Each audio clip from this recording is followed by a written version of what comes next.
Hey, this is part 4 of my own personal spiritual journey, and I was just talking about how I was going down the rabbit hole, constantly researching things, natural remedies, natural healing, herbal remedies, organic food, healing with food, how food is medicinal. I was very drawn to this type of thing. This was right at my alley, and so I started to think, maybe I was just like a hippie. That's what I had been called. I was very anti-medicine at this point. I was very into natural healing and using teas and things like that. I was no longer taking medication for migraines. I was trying to use natural remedies such as like ice packs and things like that. Um, Eventually, around around the same time that I started really getting into this, I ended up watching a movie called The Good Witch. Completely not associated with anything. It was just something I was interested in watching, and I fell in love with the character. And I loved this movie, and this was something that I ended up watching like on a yearly basis whenever the holidays would come around, Samhain, Yule, things like that.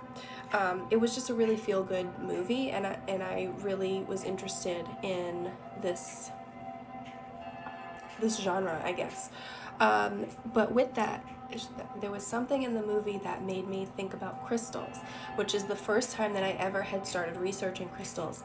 And I think I was just curious, like, is that true? Like, what parts of this movie is actually based off of fact? And I had never knew about like witchcraft or crystal like healing or anything like that. I was never told or came across this information, so I had no idea that this was actually true stuff. This was based off of true stuff. So when I researched it, I was very shocked and excited to find out that crystal healing was actually a real thing. And so I started studying crystals. I started studying how to identify them. I started buying my own. I started learning like what the metaphysical properties were, what they helped with. This one helps with anxiety, this one helps with creativity, yada yada yada. Um, and so that led me down another rabbit hole of researching witchcraft and Wicca. Now, for a very long time, years and years, I was researching Wicca and witchcraft, but I did not consider myself to be either of those things. I was just researching and studying out of curiosity at this point.